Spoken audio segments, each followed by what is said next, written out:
As Jetta said earlier, this show is all about how to bulletproof your house. Or actually bulletproof your house sale or buy. When you're buying a home or selling a home, how to bulletproof the transaction so that you actually get to own the home you want to own or sell the home that you're looking to sell. Yes. There are some things that you need to know and some things you need to do. I'm Ken Dekker. And I'm Jetta Dekker. And for over 29 years, we've helped people bulletproof their homes. Sales.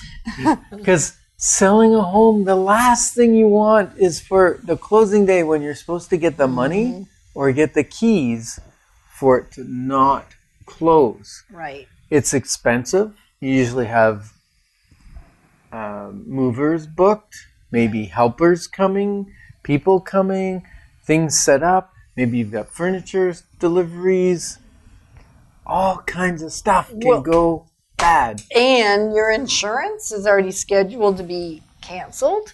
And unfortunately, what's happened over the last 6 months probably, well, it's really been going on for the last couple of years, is the lending practices and just the legalities around buying a home and selling a home have actually tightened. Yes. Things have gotten more demanding, and there's things that are going south now that we didn't have to think about 10 years ago or 15 or even 29 years ago. So it's not as though you say, well, I bought a home 20 years ago, and so I know what I need to do and I know how to do it. Actually, maybe not. Things are actually changing and forever changing and always changing. Yeah. And we've helped over 2,380 clients. Well, families successfully buy and sell. Right. There have been 2 times in 29 years that I can remember. I might be wrong, but 2 times where a property didn't close. Now, I've had some delayed. Yeah, we've had a number of delayed. And recently, as a matter of fact, we've had, in the last week, 3 properties delayed in their closing. Which we normally wouldn't see that many in a year. No. Typically, we could count on less than one hand how many one-day delays and closings we would see in the course of a year. I would say, in 10 years, usually maybe 5.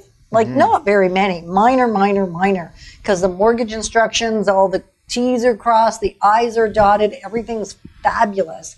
And now, it wasn't really in the last week, probably in the last couple of months, though, we've had a lot more, even if they didn't become delayed, risk of delay. There's a lot more to think about today than there's ever been to think about, and a lot more T's to cross and a lot more I's to dot. Is that about right? Yeah, and we're hearing it from our clients too. The ones buying property, they go, "Oh my goodness, the broker that you sent me to wants so much information. It'd be so much easier at my bank," because maybe they got their mortgage 5-10 years ago at the bank and there wasn't as much documentation. But whether you get it at the bank or a mortgage broker, the documentation is still huge. And I was talking to Kelly Wilson, one of our mortgage brokers we refer business to, and she helps us out with some mortgages as well. She said the files, because everything's done on paper still, are twice as thick as they used to be, with things that the buyers need to supply to the financer. Right. So the first thing you can do, the best thing you can do if you're buying a home in Canada, I'm going to say in Ontario, in the Ottawa area for sure, because this is the area we have the majority of our expertise in, is right here in the Ottawa Valley and area. And that is, get that paperwork, get those things to your lender early, at your first opportunity. Get them every little nuance, because even when you get a mortgage commitment, in the context of that mortgage commitment, it says you still need to provide this, and you want that list as short as possible, and then you want to provide it as early as possible, because then you're going to less likely have delays or even the hint of a delay when it's time to actually close on the house. Because they're actually conditional approvals. They're conditional on your credit score staying. They're conditional on proof of your employment. They're proof of the income, proof of your notice of assessments and your T1 generals if you're self-employed, your copies of your T4s, all of this stuff. And then they verify things now. Right up into the time of closing. So carrying a zero balance on your credit cards that they're monitoring, and sometimes they'll monitor one and not another. You can't even second guess what's going to be watched and what isn't. However, when you provide those statements with the zero balances, you want to actually overpay on your credit cards if you have anything outstanding, if that's one of your conditions, which often it is to reduce your debt prior to moving into getting a mortgage.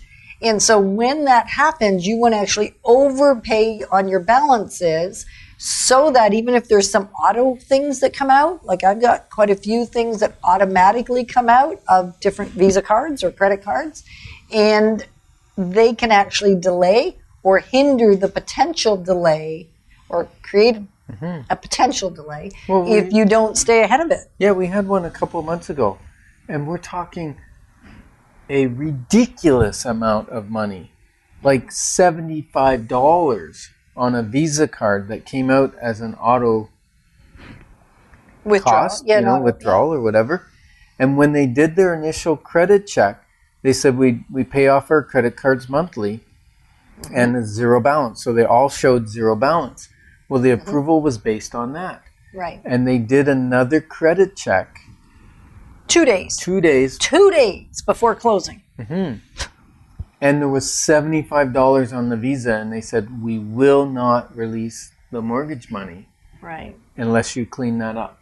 Right. And it almost delayed closing. Right. It didn't. So we did do a show on that a little while ago because it was somebody else. It was $15. So the amount is really irrelevant.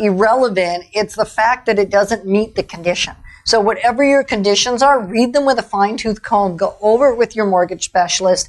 Know it. Bring it to us as your realtors if you're not sure exactly what it's saying so that you can provide the information that's necessary. Like, we can't stress this enough.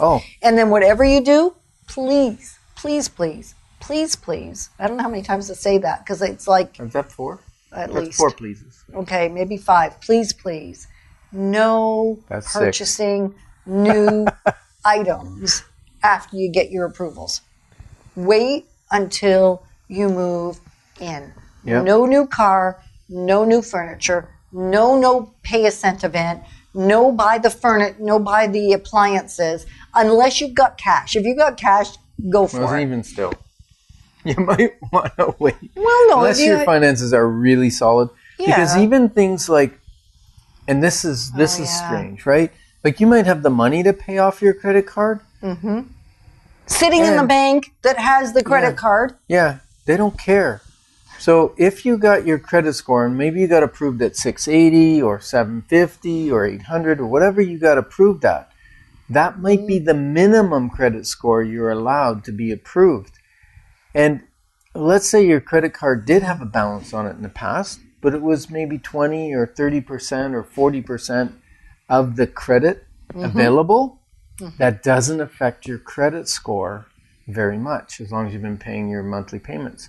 Right. Now, if that goes over 50% of the available credit, your credit score will go down. So I've had cases where someone put a little bit on, it tipped them over the 50% of their credit limit the day that they took the snapshot, because your credit score is a snapshot at a time. A point in time. A point in time. Yeah. And you may be just paid $10,000 off on your credit card, but it's not registered yet.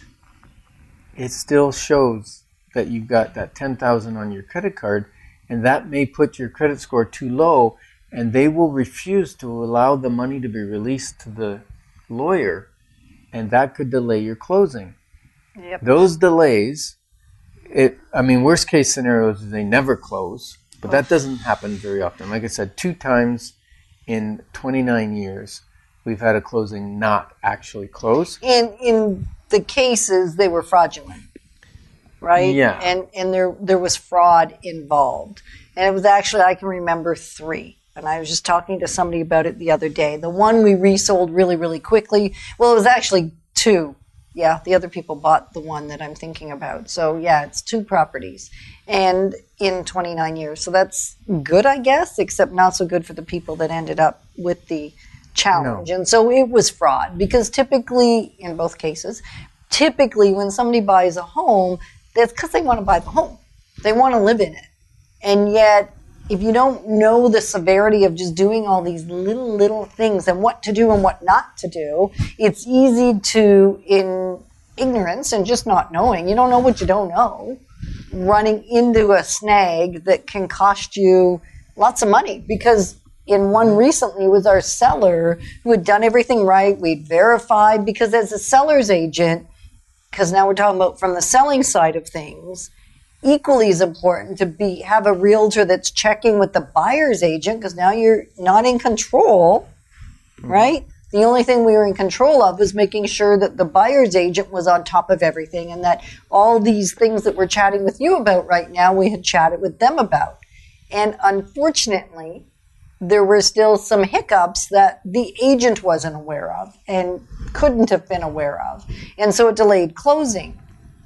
And that cost the buyer a lot of stress, a lot of anxiety, because they got to sleep on a mattress. Luckily, the apartment they were giving up was something that they could move back into, but now their furniture is all in storage, and they're sleeping on a mattress. And now all the additional costs, the insurance and the mortgage for the seller and the heat and hydro, that had all been disconnected. All those things had been stopped. So there's increased cost to rehooking things up or then prorating things, plus the insurance was expensive. The buyer got to pay for all of that. So it actually increases. It's not just the stress, although that's huge. It's also, it increases your cost. As a buyer. As a buyer, and you don't get it back. If you don't close on time. You don't get it back. Like, it's gone. And you get no benefit from it, just stress from it. So this is like huge. Like, really something to think about. And it's not to scare you, because if you do everything correctly, it's fantastic. Things close on time every day. We've had thousands of sales that actually close on time, close as they should, and there's been no struggles. Thousands of them, which is wonderful. And we don't want you to be somebody that has to have a delay or a potential delay and all that stress that goes along with it. Right. One of the ways that you can help yourself that the sale will go through either on the purchase or the purchase or the sale side, if you're selling your house, is using a realtor. And I know it's kind of self-serving to say this. I know, but it's not. It's working with a professional in the industry, because they're actually easier to finance. Yes, because lenders want to see a realtor involved in the transaction, because then they know that there's value there, because the realtor understands value. It's another piece, another professional who's regulated, highly regulated by ethics. And their livelihood is on the line if they do something that's offside. Yeah. And the good news with realtors, I know we haven't always had a good reputation or a good.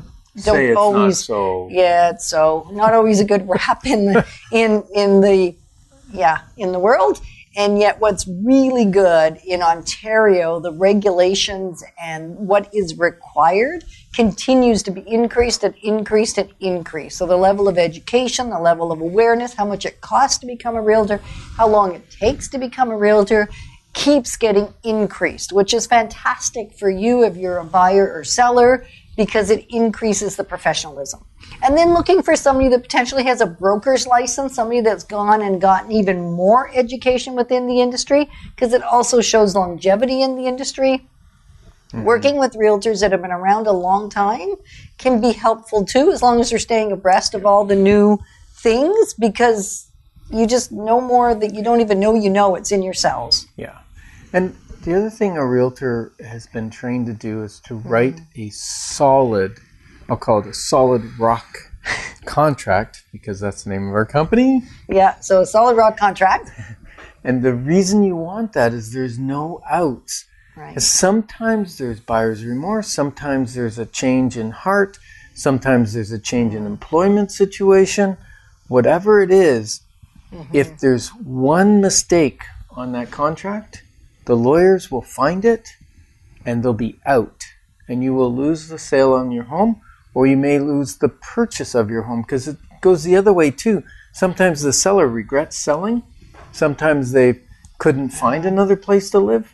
We had one where it went almost a month. The seller refused to leave, and the buyer had to get a court order, and our contract stood up in court, and the judge said, you have to leave. You sold your home. They sent the sheriff to remove them from the house. Now, that's a horror story. It's happened once in 29 years. For us. We had to have someone removed from the house because after they sold it, they decided they didn't want to. But it wasn't our seller. No, it was our buyer. But because the contract was rock solid, they had no choice but to move out. Now, if that had been a mistake in it, they would have been staying and the buyer would be in trouble. We would be in trouble. And we don't want to be in trouble with you or with anybody. So writing something, creating it in such a way that it is clear, where there's clarity, where there's no errors. If you had a typo on the word furnace, it wouldn't matter, or a typo on the word window. Those kinds of window coverings, that's not going to be an out. It's just there's a lot of things that you wouldn't think could be an out, could be an out if somebody really wanted out. They're not a problem as long as everybody agrees. You don't need solid paperwork as long as everybody's in 100% agreement. And yet, why not have the advantage? More the banks want it, though. Well, that's true, too. And yet, why not have it so that you're covered no matter what happens in somebody's life, right? Because your family's relying on you to make sure it's done right. So as you rely on a professional in the industry, it increases the probability it's going to be correct and 100% correct. So here's some steps. Yeah. If you're a buyer, prepare your mortgage docs early. In other words, get the letter from your employer.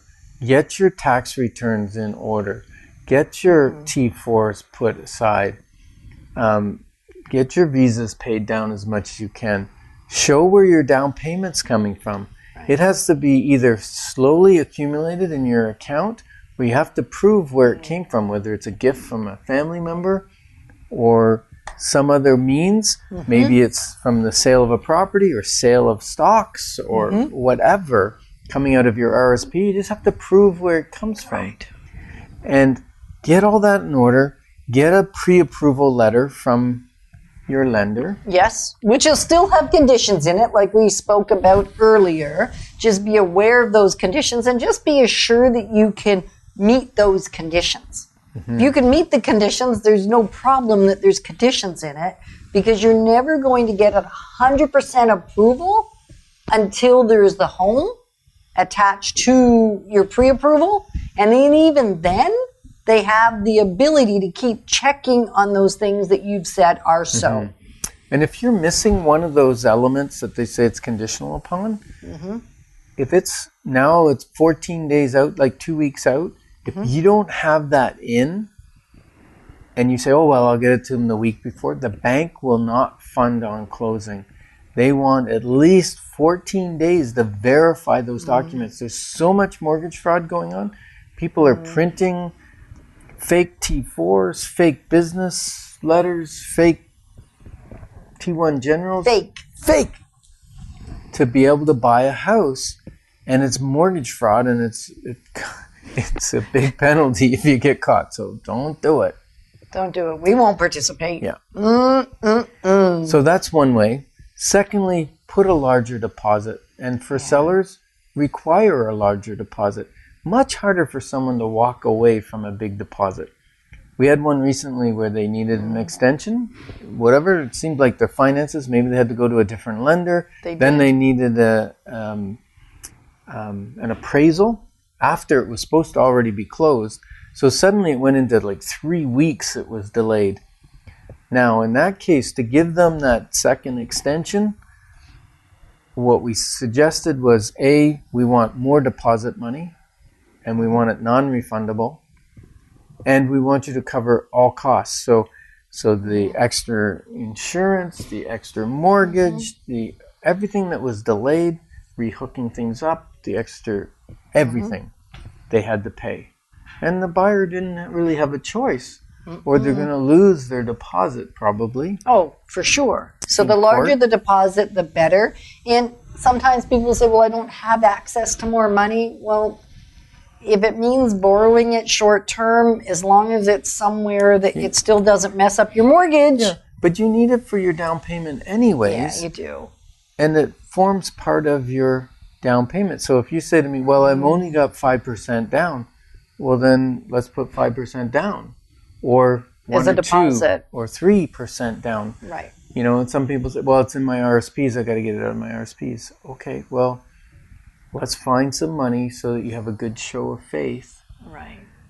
And there we go. Now, the other one that has the biggest struggle on financing I've found is where the down payment money is coming from a family member. Right. They Be change careful. their minds. You go out, you get all excited, you buy the house, family's going to finance it, or family's going to give the money for it, and suddenly they're not. That money dries up. They don't like the house you chose or the location, or maybe they were giving you money to live and thought you were going to use it for rent, not to buy a house, and they're not okay with you buying a house. All kinds of stuff can go wrong. Those are the scarier ones. Yeah, so really what you're hearing us say is, if you're going to be given money, get the money long before you even go house shopping. Get it in the account.